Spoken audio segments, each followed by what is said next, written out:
বিবাহের আগেই সন্তান দুইটা হক পায়, দুইটা প্রাপ্য সন্তানের। এক নম্বরে ভালো মা চয়ন করা, ভালো মা বেছে নেয়া। ভালো মা বাছার ক্ষেত্রে যদি পিতামাতা ভুল করে, পিতা যদি ভুল করে, আপনি আমি যদি ভুল করি, তাহলে মা যদি সতী সাধবী হয় তাহলে সন্তানও সৎ হবে। আর মা যদি সতী না হয়, পিতা যদি সৎ না হয়, সন্তান অসৎ হবে। সন্তান কি হবে? অসৎ হবে। প্রথম নাম্বারেই যদি ভুল করি তাহলে সব নাম্বারগুলো ভুল হয়ে যাবে। এই জন্যই সতী সাধবী নারী দেখে বিবাহ করা।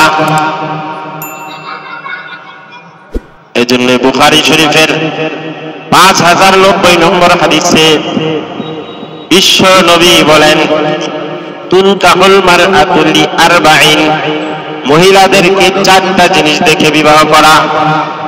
পদ্ধতি শিখিয়ে দিছে, ফর্মালিটি আল্লাহর নবী বাতলিয়ে দিয়ে গেছেন আমাদেরকে যে তুমি ধোকায় পড়বে না, তোমার সন্তান খারাপ হবে না। কেমনে? তুমি শোনো, এই পদ্ধতিতে কাজ করবে। আল্লাহর নবী বলেন, তুনকাহুল মারআতু লিআরবাঈন, মহিলাদেরকে বিবাহ করো তোমরা 4টি জিনিস দেখে। কয়টি জিনিস? 4টি। কয়টি? জোরে বলুন, কয়টি? 1 নম্বরে লিমালিহা 1 নম্বরে, ওয়ালি হাসাবিহা 2 নম্বরে, ওয়ালি জামালিহা 3 নম্বরে, ওয়ালি দীনিহা 4 নম্বর। 1 নম্বরে মাল সম্পদ থেকে মহিলাদেরকে বিবাহ করবে। যৌতুক নেওয়ার জন্য নাকি? যৌতুক নেওয়ার জন্য। সম্পদ আছে 2 খাতা 1 খাতা পাবো, নাইলে তো 4 আনির 1 খাতি পাবো। এই জন্য নাকি বাজারু গাড়ি দিব। যৌতুক নেয়া কি? আরো জোরে সবাই মিলে আওয়াজ করে আরো জোরে, কি হারাম? যৌতুক হারাম। এই ব্যাপারে কথা বললাম না। এই ফতোয়াটা খালি আপনারা শুনে রাখেন, আপনারাই তো ফতোয়াটা দিলেন, তাই না? আমি বলার আগে আপনারা আগে বলছেন যৌতুক কি, আমি বলছি আপনারা বলছেন হারাম। তা আগের থেকে আপনারা অ্যানসারটা জানেন। আপনাদেরকে অনেক অনেক মোবারকবাদ। আপনারা সকলে ফার্স্ট ক্লাস, ফার্স্টের ছাত্র। আল্লাহুম্মা আমিন বলেন সবাই। যৌতুক নেয়া কি? দেয়া কি? যৌতুক যে চায়, যে কি করে, হলো ফকিন্নির বাচ্চা। কিসের বাচ্চা? জোরে বলেন, ফকিন্নির বাচ্চা।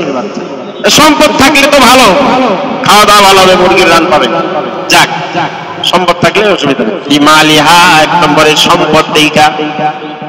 2 নম্বরে লিহাসাবিহা,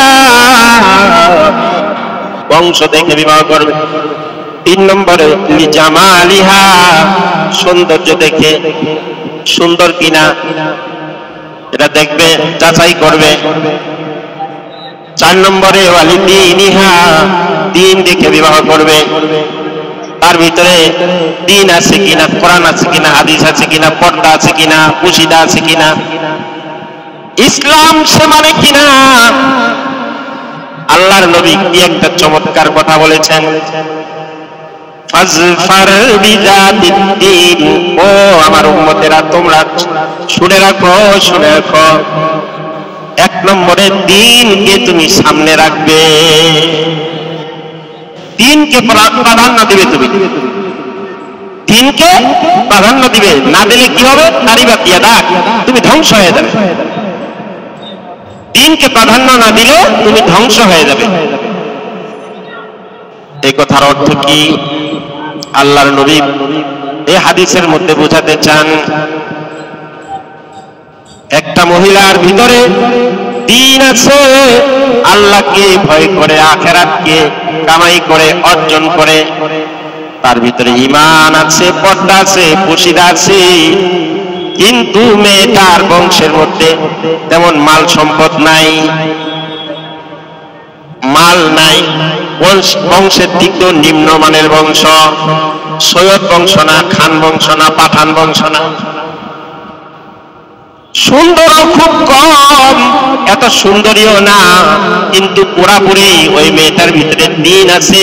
নবীজি বলছেন সম্পদ না থাকলেও কি হবে, বংশ ভালো না হলেও কি হবে, এত সুন্দরী না হলেও কি হবে, কিন্তু তার ভিতরে দিন আছে।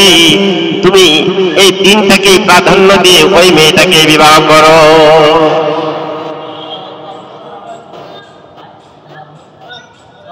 আর যদি এর উল্টোটা হয়, হিউজ পরিমাণ সম্পদের মালিক, মেয়ের নামে কোটি টাকার ব্যাংক ব্যালেন্স আছে, বংশটাও খুব উঁচা বংশ, সৈয়দ বংশ, খান বংশ, তারপরে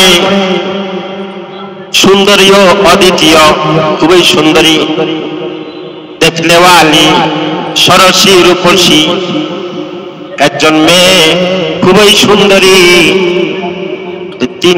তিনটা আছে, তার ভিতরে তিনটাই আছে, মালও আছে, বংশ ভালো, সুন্দরীও, কিন্তু তার ভিতরে দিন নাই। আল্লাহর নবী বলেন যে ওই মেয়েটা দিয়ে তোমার শান্তি হবে না, ওই মেয়ে দিয়ে নেককার সন্তান তুমি আশা করতে পারো না, ওই মেয়ে দিয়া আব্দুল কাদের জিলানীর আশা তুমি করতে পারো না, ওই মেয়ে দিয়ে তাকরিমের মতো সারা বিশ্বকে পিছিয়ে রেখে, পিছিয়ে ফেলে বাংলাদেশের মুখকে উজ্জ্বল করেছে সারা বিশ্বের দরবারে হাফেজ তাকরিম। ওই তাকরিম তোমার ওই নারীর গর্ভে এমন তাকরিমের মতো সন্তান জন্মাবে না। দিনদার সন্তান, নেককার সন্তান আশা করো না। বড় হইলে ওইটারে যদি বিয়ে করো, সুন্দরী, মালদার বংশ, উঁচা বংশ, দিন নাই, বলতে তোমাকে বৃদ্ধাশ্রমে ঢুকাবে, তোমাকে বৃদ্ধাশ্রমে ঢুকাবে, কারণ দিন নাই তার ভিতরে। কি নাই? দিন নাই, কথা শুনবে না, সাজগোজ নিয়ে থাকবে খালি সারাদিন। আপনি কি খেলেন না খেলেন কোনো দেখার বিষয় না, ঠিক আছে? পয়লাই যদি ভুল করে ফেলি, প্রথমেই চাকচিক্য দেখে ভুলে যাই, এমন মেয়ে, সুন্দরী মেয়েকে আমি চয়েস করলাম আমার জীবনের সঙ্গিনী হিসাবে।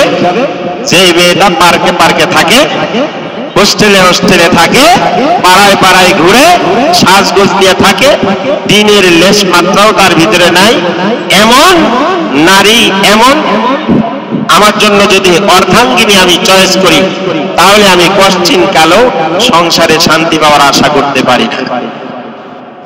কথাটা বুঝাস? এই জন্যই সন্তানের সবচেয়ে বড় হক একজন সৎ মাকে চয়েস করা। আপনার আমার দায়িত্ব কি একজন সতী সাধবী নারীকে চয়েস করা। হ্যাঁ, দিন আছে, আবার মালও আছে, ভালো দিন আছে, বংশ উঁচা বংশের আরো ভালো, সুন্দরীও, আবার দিনদারিও অনেক ভালো। আমি তো সুন্দরীর বিরুদ্ধে কথা বলতেছি না, সব সুন্দরীরাই তো, সুন্দরীরা খারাপ না।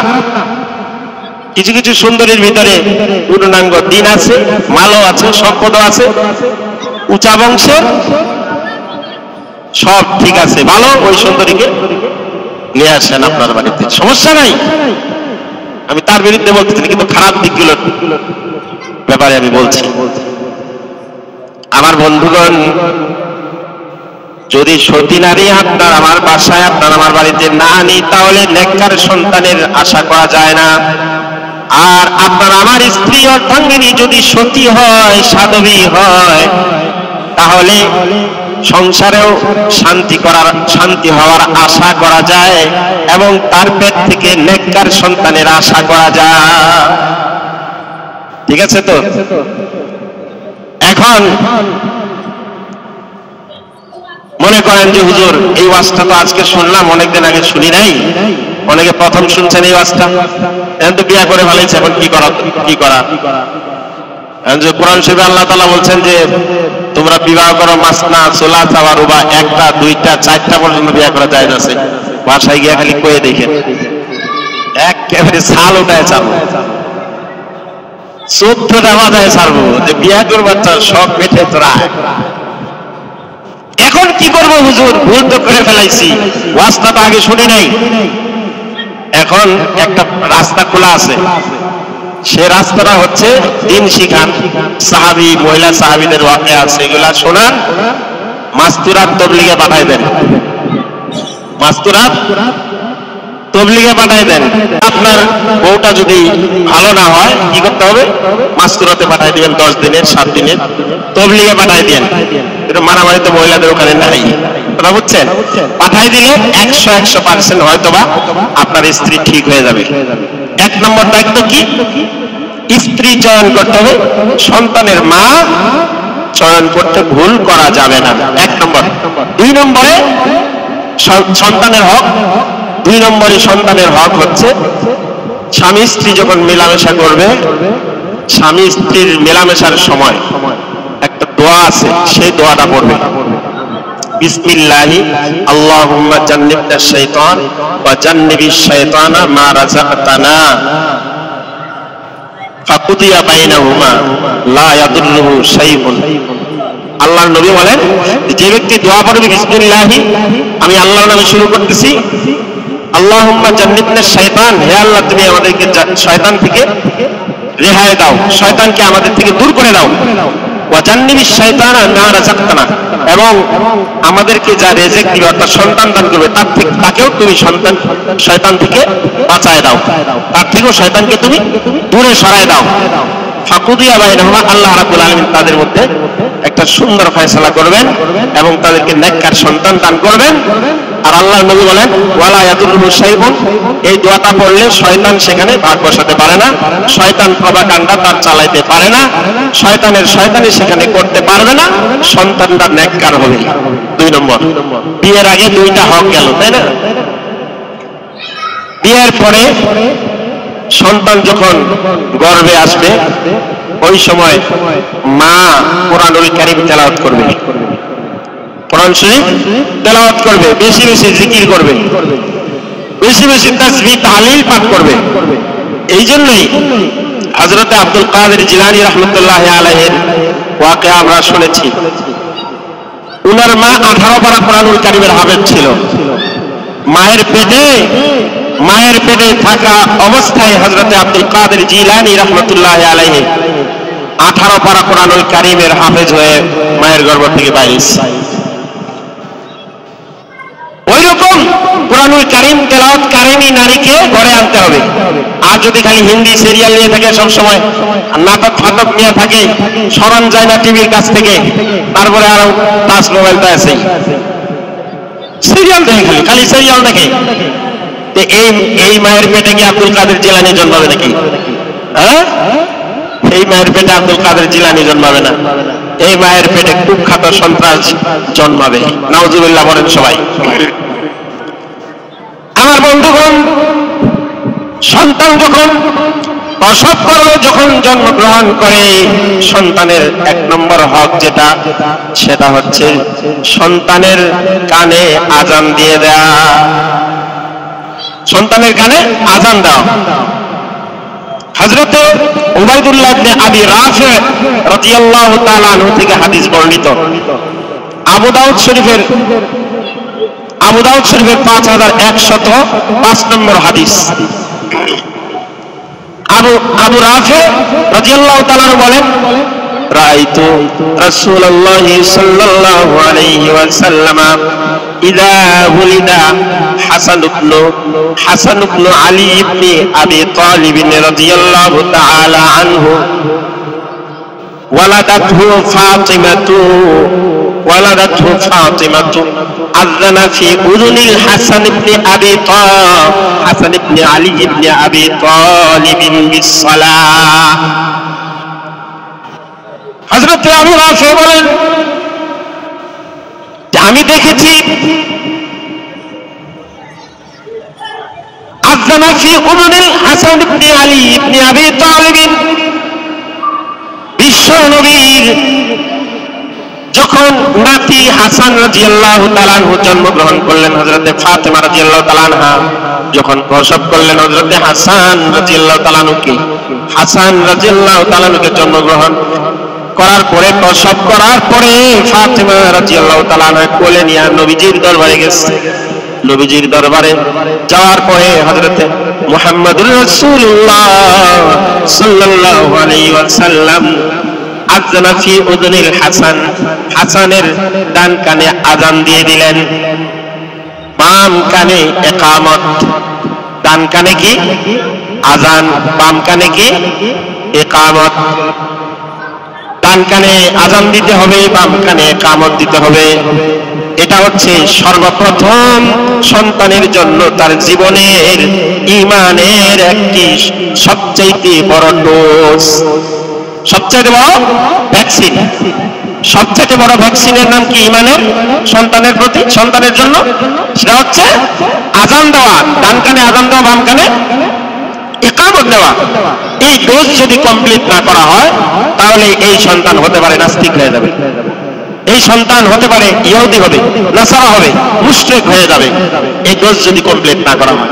আর এই ডোজ যদি কমপ্লিট করা হয়, এই আযানের ধ্বনিটা সারা জীবন তার মেমোরিতে ঘুরপাক করতে থাকবে। এর কারণে এই সন্তান কোনোদিন নাস্তিক হবে না, এই সন্তান কোনোদিন ইহুদি হবে না, এই সন্তান কোনোদিন নাসারা হবে না, এই সন্তান কোনোদিন মুশরিক হবে না, এই সন্তান কোনোদিন অপকর্ম করবে না। 100 গ্যারান্টি। অতএব সন্তানের 1 নম্বর হক কি? ডান কানে আযান, বাম কানে ইকামত। সে সিজারে হোক আর নরমালে হোক, ঠিক আছে? আমরা বলবো সিজারে হোক, সময় সিজার করার পরে পাঠায় দেয় একটা ছোট ইয়ার মধ্যে, আইসো না কি বলে ওগুলোতে পাঠায় দেয়। পাঠানোর পরে আযান আর ইকামত দেওয়ার সুযোগ হয় না। আপনি বলবেন, তার সাথে কন্ট্যাক্ট করবেন যে ভাই সিজার হওয়ার পরে সন্তান আমাদের কাছে দিবেন 2-3 মিনিট, 1-2 মিনিট সময়, আমরা তার কানের মধ্যে আযান ইকামত দিব, তারপরে আপনারা আপনাদের কাজ করে। বলবো তো ইনশাআল্লাহ? আরো জোরে ইনশাআল্লাহ বলবো তো? এই 3টা হক বললাম সন্তানের। আরো অনেক হক আছে যেগুলো আমাদের জানার দরকার। আল্লাহ তাআলা আমল করার জন্য তৌফিক দান করুন। সকলে বলুন আল্লাহুম্মা আমিন।